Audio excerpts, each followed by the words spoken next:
who thought we weren't going to come out here and hear our voices and speak and yell and scream and blow that whistle. We are here in the next 24 hours. Say that. So we will be posting our different locations throughout the day on our Abolition Park Instagram page, so please follow us through there. But for now, we're going to hear our next speaker. Can you clap it up for a brother who helped? So just so you know, Abolition Park had so many mutual aid stations, you all.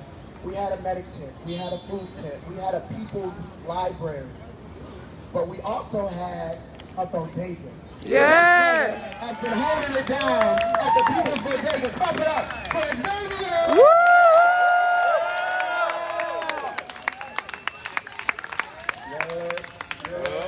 Yeah!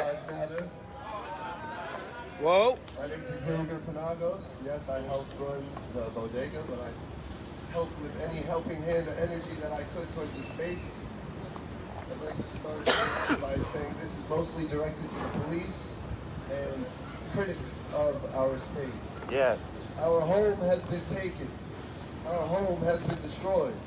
By force, without negotiation or remorse, our home was taken. What you call the homeless shelter over a protest gathering only highlights your unwillingness or incompetence to truly understand or even intend to understand what we were here for. Did we have a homeless problem, or did the city of New York have a homeless problem? Yes, say that. Whoa! Whoa! Whoa! Why did so many of our houseless community members prefer our camp to the failing shelter system? During the onset of this pandemic, why were the trains filled with members of the houseless community? Your 340 raid on a peaceful encampment using military-like force and strategy to evict and abuse the residents of Abolition Park only invalidates your self-congratulatory quotes of protect and serve and community-driven outreach. Without any formal warning, regardless of what the line representatives tell you, there was no 10-minute warning, though I wonder what 10 minutes would have done to help prepare those of our vulnerable community to gather while they were sleeping and unaware of their belongings. Who did you protect? Who did you serve? I personally had hundreds of dollars stolen during the raid. That's nothing. It can be returned. If I get money, I can buy it again. But for others of our community, they were less fortunate. For a population of residents whose only sense of home or ownership is what little they have, their lives have been literally tossed upside down and into the back of a trash truck.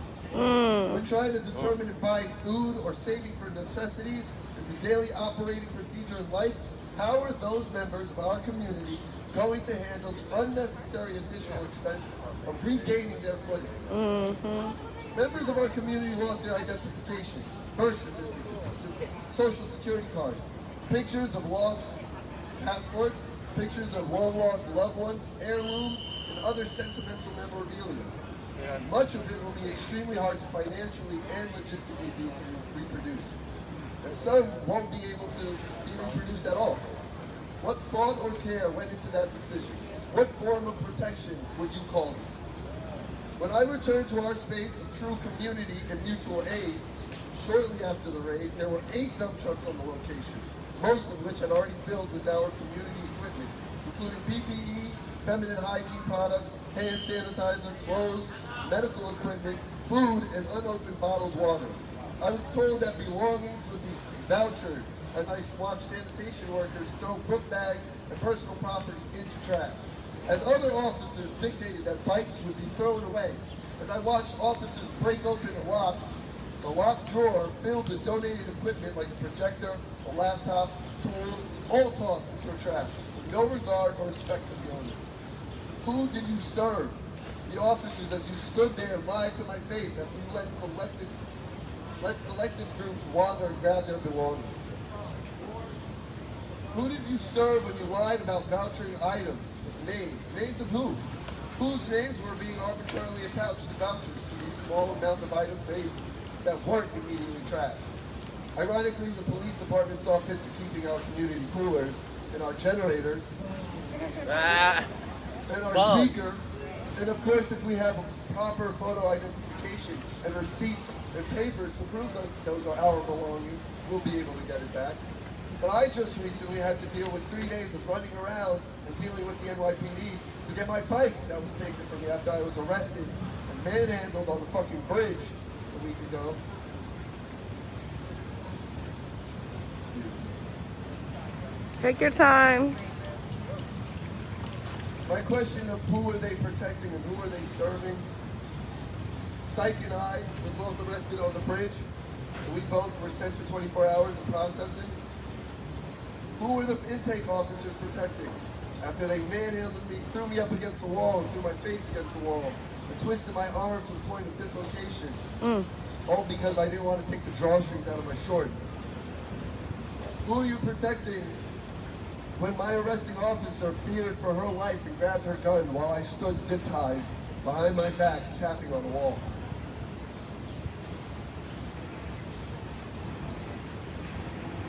Sorry.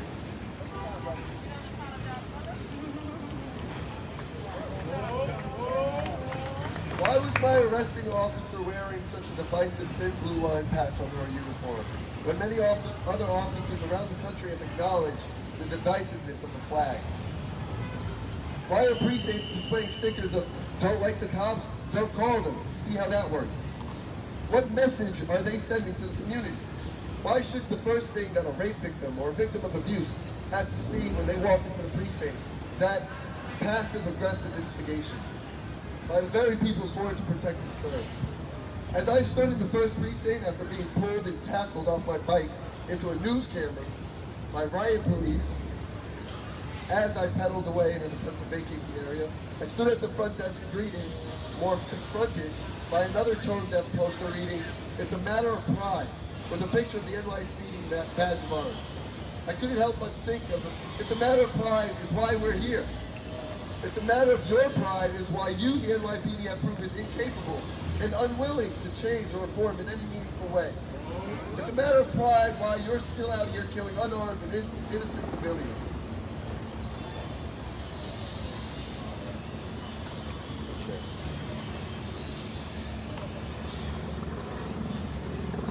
It's a matter of pride is where the inability to come up with creative problem-solving techniques comes from. It's bewildering to think that an institution as old as the police force, with as many traumatic mistakes as they've made and have been allowed to perpetuate, can still be so proud of itself, with such a resounding round of auto-fillating applause. The New York Times called us a shanty town. Why? Would aesthetically pleasing structures have been more appeasing to your soulful eyes? Would that have given more cause for a respectful approach in removing us from the space? Was our protection any concern of yours at NYPD? Describing the space as one with a homeless problem while completely ignoring the city's own ineptitude to solve the problem of the houses throughout the 5 boroughs, while 42% of the housing spaces in the city are still vacant. How the media failed to articulate the fact that many of our houseless residents were members of the working poor class only instills the case of their narrative-driven propaganda for the city's bourgeois. Is this city prepared for the wave of mass evictions on the horizon? What service is this city ready to provide for those displaced by slumlords and landlords more concerned about property and bottom line than human lives? Right. People worried about granite stones over the lives we were to protect and serve in the true sense of the phrase makes me wonder if they even cared to think of how a heart was erected on top of the ancient burial grounds of the Lenape and on top of a slave burial ground. The outrage over the disregard and vandalization of the government buildings erected on indigenous land to immortalize and deify the nature of imperialism. You can miss me with your fake outrage. That's right. Doesn't know that's Our home right. was taken, but our resolve emboldened. Our space was looted, but our growing family will not stand idly by. We have witnessed your abuse, which has made it perfectly clear who you truly serve and protect. That's right. Yeah! Tell him! Clap it up for Vivian one more time. Yeah! All right, so repeat this with me one time. Say power! Power! Power! Power! Transformation! Transformation! Transformation! Transformation! And miracles! And miracles! And miracles! And miracles! I want it! I want it. I want it! I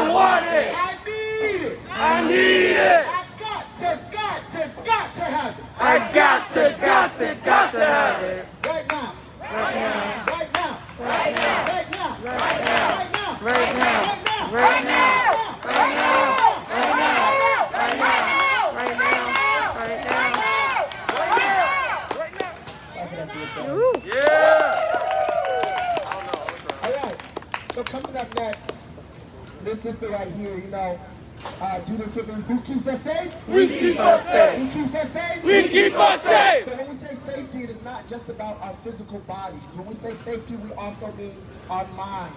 We also mean our spirits. And this sister held down our mental health check-ins for almost the entire time we were in Abolition Park. Can y'all clap it up for Kendra, y'all?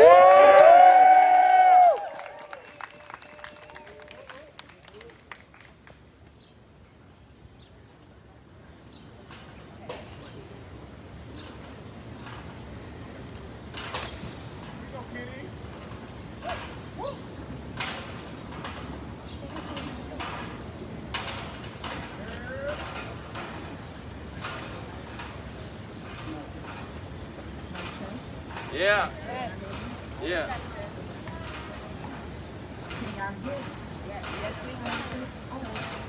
So basically, as my brother said, yes, I did help them on mental health check-in because I felt like we were so interested with what we were doing that we didn't try to actually know what was going on. And so that just leads into when, Abolition Park, formerly known as Occupy City Hall, future. But before anything, I think it would just be not a like or a please because we always ask nicely for things. We are demanding certain things at this point. I feel like we no longer need to ask for basic human decency, permission to what we stand on, which is basic human decency. So we oppose or we want and demand that they return or provide compensation for all stolen resources that they supposedly threw away, kept, or whatever the case may be.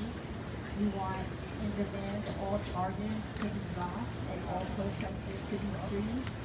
It makes no sense that they take you for standing on the principles that you believe, for standing against a set of form of people who are here to protect you and to serve you, but they kill you all because of the color of your skin. And because you want to change, and instead of holding people accountable for what they want to make you do, and that's a problem in itself.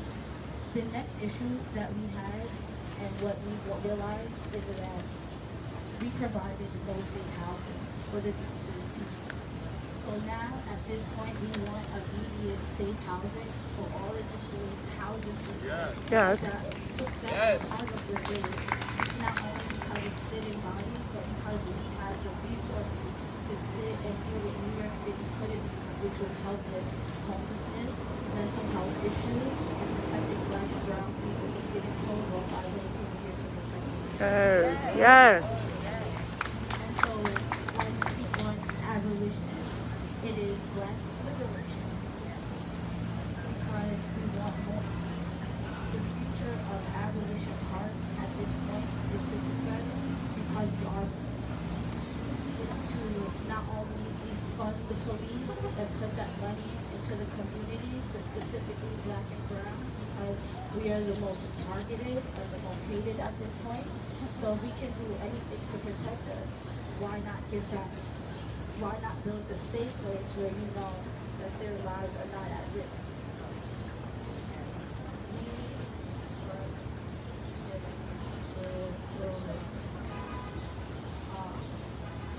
It's also to abolish the police. That's right. And so when we abolish them, we need to put it to our own. Because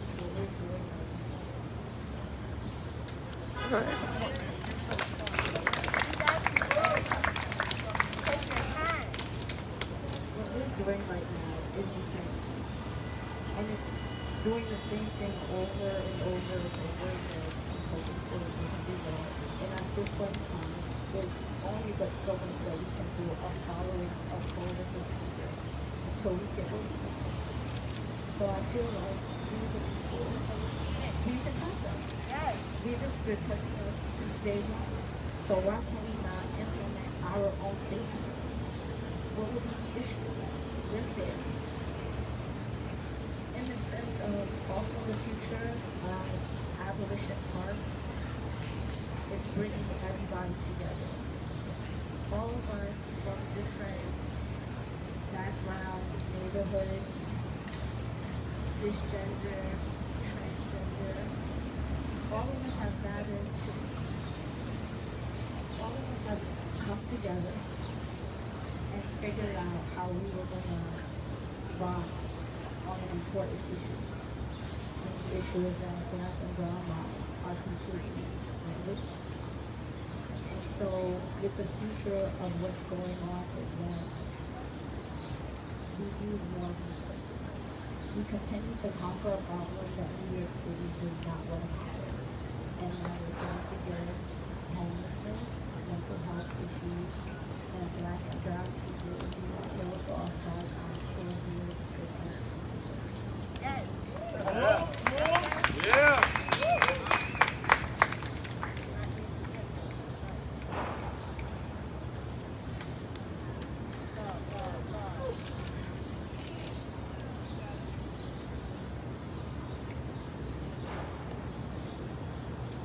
Our future is also to bring more awareness and to kind of control the people.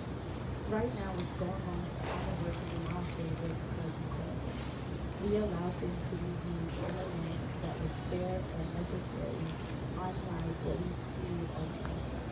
A lot of us who have gotten out here have been arrested, beaten, abused, arm broken, right? Just by being truthful protesters, being pushed out. But they don't ever show that. They show what it is that they want to show, and so that now is the justification as to why we treat some of them that we do, and now it's also an issue. So we can figure out how to do and handle it so that we can get all sides of the story. It will be bringing awareness. Most people are blind to situations because they watch what the media does. Because it's a very powerful resource. That's why we have the editing, like how people put together what they want to put out. But if we do the right thing and report it correctly, then we're holding everybody accountable. Because that's something that we don't do. We don't hold anybody accountable or we hold the wrong people accountable, and that is the problem.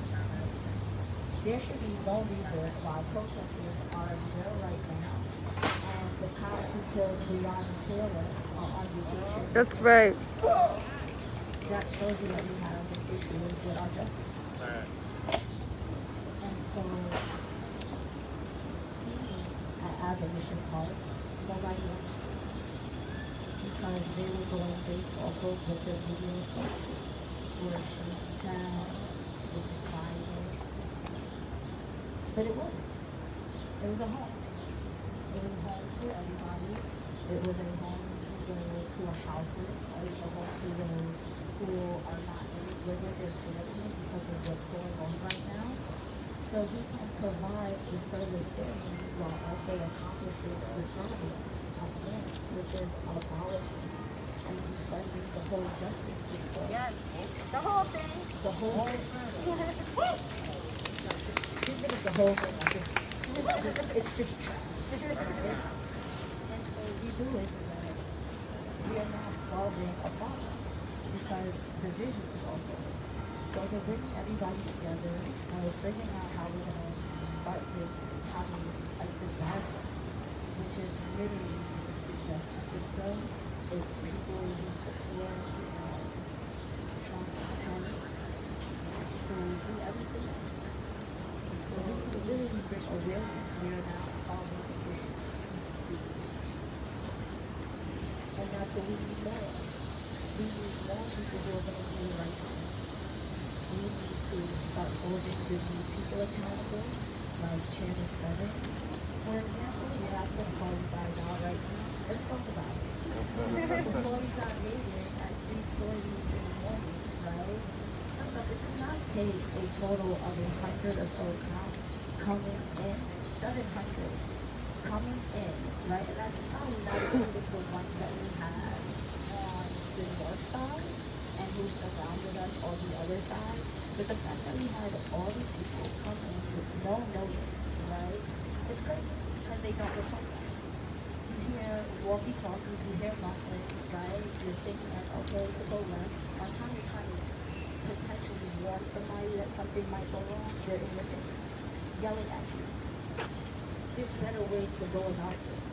But they showed what it is that they wanted to show. They wanted to show the nice gesture of the 10 people that they elected this stuff, but they didn't want to show the disgusting and inhumane laws that they treated us from 3:40 in the morning to 7 p.m. Across Channel 7 News, they were filming the cops with horse-drawn trucks, so many officers going everything, going to the stuff. Forget us who can replace it, and those officers who don't have the materials to replace it, have to watch this stuff be killed. And it's heartbreaking because you guys are not here. You have built these bonds for future refugees, for moments like this where we can all stand together and speak on the real issues. So that makes us go further in this movement and show them nothing.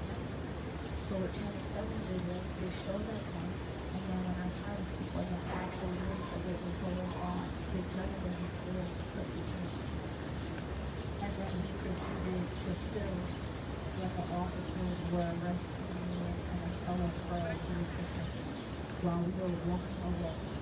And there was 20 officers following behind me and packing little old details. And they labeled it as a resisted arrest, not wanting to know. Using a megaphone without a permit, which by the way is hypocrisy because they use this shit all the time without no permits. But the need for such men until that now, when they don't report it correctly, it causes friction between them. So not only are you not having a problem where, but it's like not only are you having a problem where, you know, black and brown families are having to separate because of the job, it's also because of the job. So for the job, because that was the main issue. Nobody really knew what was going on or what was being aware. So they were just walking on. And that's it. We're better do better. We're better. They did not win. They pushed us out, but they clearly did not win the war. We're back on the floor. Thank you.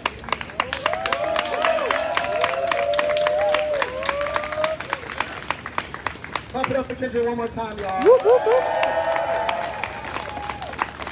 Let me get this energy back up. Say I believe. I believe. I believe that. I believe that. I believe that we. I believe that we. I believe that we will win. I believe that we will win. I believe that we will win. I believe that we will win. I believe that we will win. I believe that we will win. I believe that we will win. I believe that we will win. All right. So the next person coming to the mic, a dear brother. When we say chosen family, somebody say chosen family. Chosen family. Somebody say comrade. Comrade. This brother here is both my chosen family and my comrade. Coming to the stage. Clap it up for Devin, everybody. Woo! I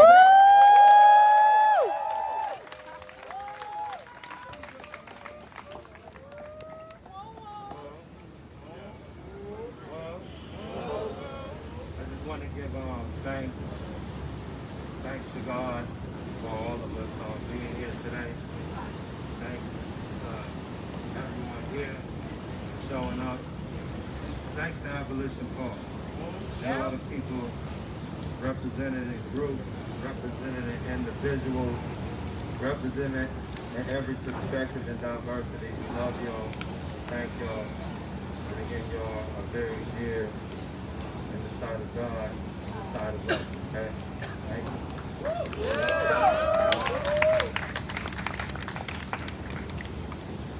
Abolition Park became out of George Floyd. George Floyd, and not only George Floyd, Emmett Till, Eric Gardner, Sandra Bland, all these fallen people for years and years, destruction. That's how Abolition Park came, because of the tears that cried out in the pain. And therefore we had empathy in our hearts.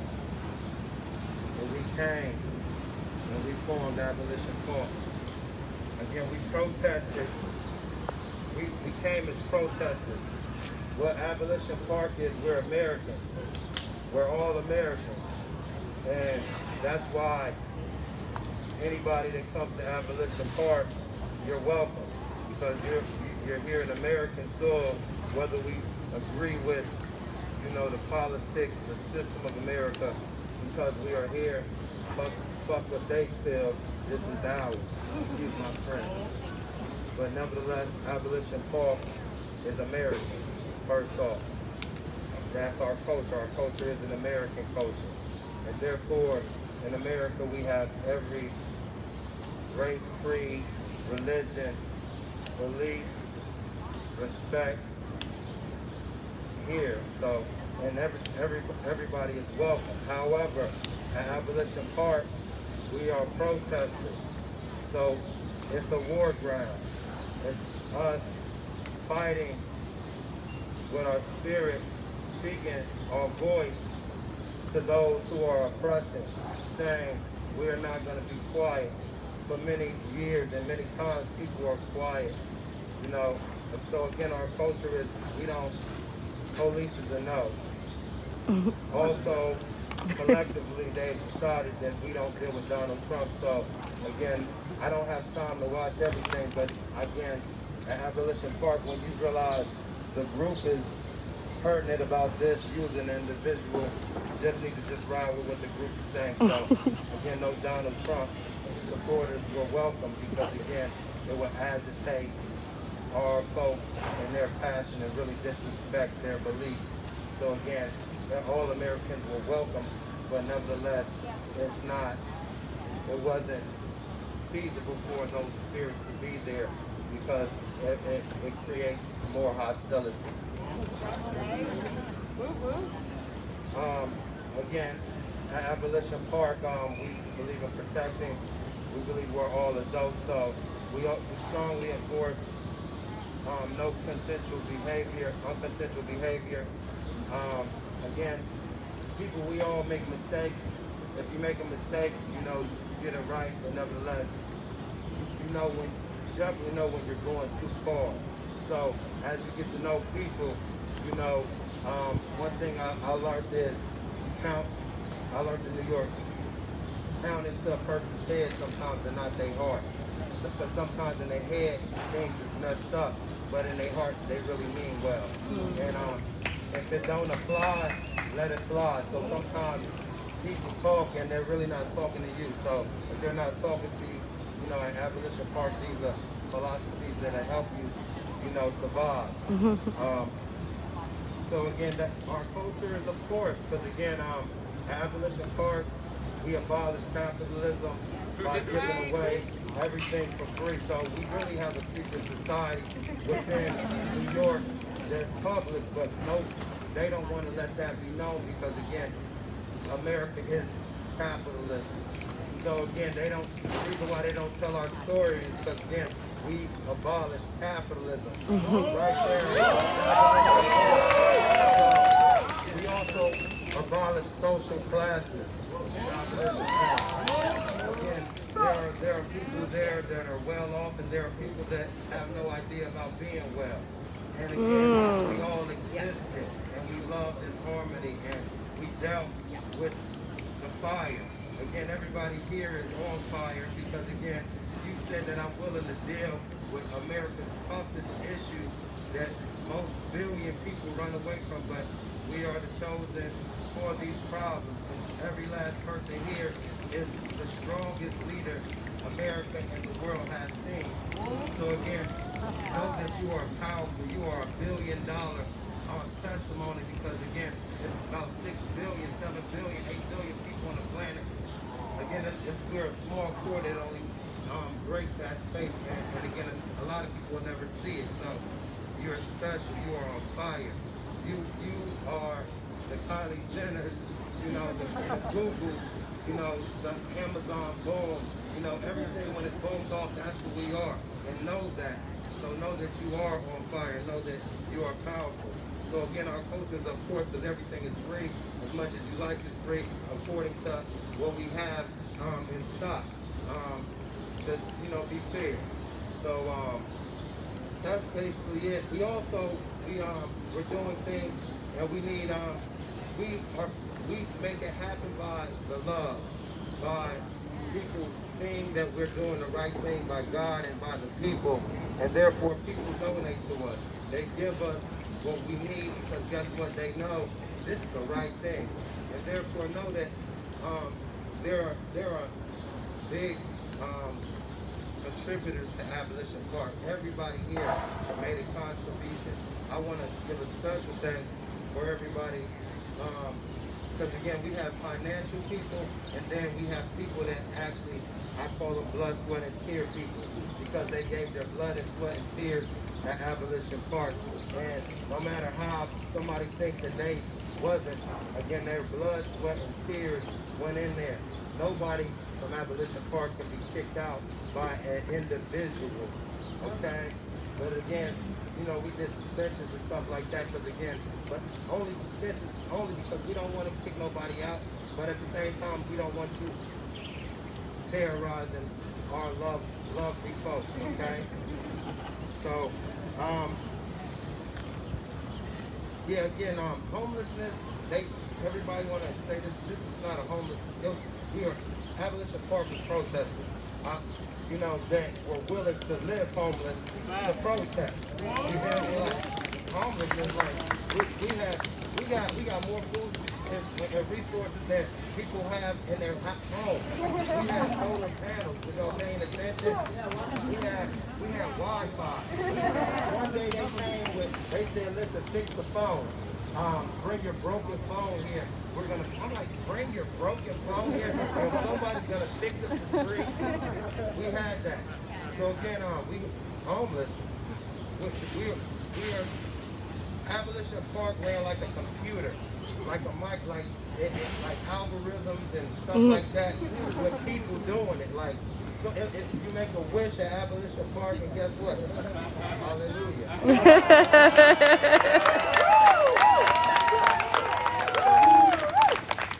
Anybody got Vimo? Y'all got Vimo? Y'all got Vimo. Okay, Cash App. Also, if y'all got Instagram, y'all follow us on Instagram. Y'all follow me on Instagram. Devin Royce is my Instagram. Devin Royce. It ain't that serious to promote that, but Abolition Park is one of the demos that we would like y'all to give money to, okay? We want to make a 311 where people call in. We want to do a lot of fancy stuff. This is gonna happen. Again, we're like a mobile community now. You can't stop energy. Yes. We're fearless, okay? Make a wish, and guess what? It's happening for you. It's happening for each one of us, and we want to take care of us. So, you know, when you see us, you know, if you hear AP, you hear Occupy City Hall, you hear, listen, you're a billionaire. Your interview is a billionaire. You feel me? Like I heard like the rules is so like if you're doing an interview on the ground, you know, it's all free, but if you go to somebody's studio, they gotta pay you, okay? So you know, say something juicy for the studio so maybe you get some money out of it. Right? But again, the reason why y'all don't know about it, because again, they're not telling everybody, because again, it's like a secret. They can't let it out. But when the world do let it out, because again, it's gonna get out. When they do let it out, boom, who are those people? Billionaires. Every last one of y'all. Everybody here, the cameraman, the policeman, billionaire, from what you've seen, what your eyes witness.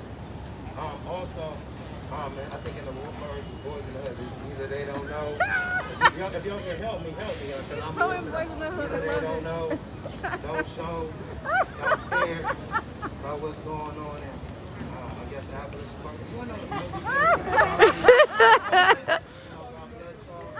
the Ghost, you know, from a prophet, I believe in Jesus Christ, but nevertheless, you know, you wouldn't even believe that. It's like, you get wicked, something like that. But God bless y'all, yes, it's still grounded. Abolition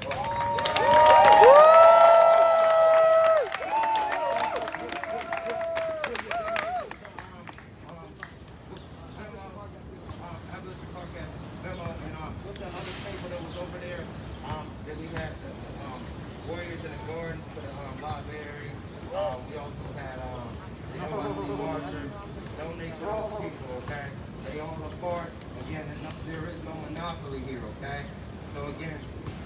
donate. If you know the people are from Abolition Park and they about to do a good deed, please give them money, all right? That's when they about to get back to the community, all right? Yes. That's the ghost. Woo! Do this one quick time when we say, we love you, we love you. We love you. We love you. We love you. We love you. We love you. We love you. All right, so that is a chant for my sister coming up now. Clap it up for Victoria. I love her so much. Woo!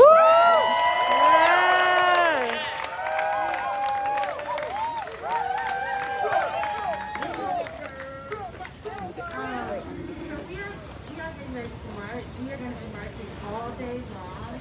I want to ask you, if you're not already following Abolition Park on Instagram, to do that, because it's going to be where we share updates, and you can follow us if you get home and join back up with us. We're going to be out here all day, all night, okay? And we're about to get started. Where's Kay? I'm right here. This is Kay. She's beautiful. She's going to be leading the way with the bike team, so I just want y'all to pay attention to her. What she says, we do, okay? Woo! I'm going to take a few questions, and then we're going to follow the bike out of the way. Great. Questions? Anybody questions? Can I, for a second? If you are a bike and you are not in the back, come see me over here right now. Right. Anybody?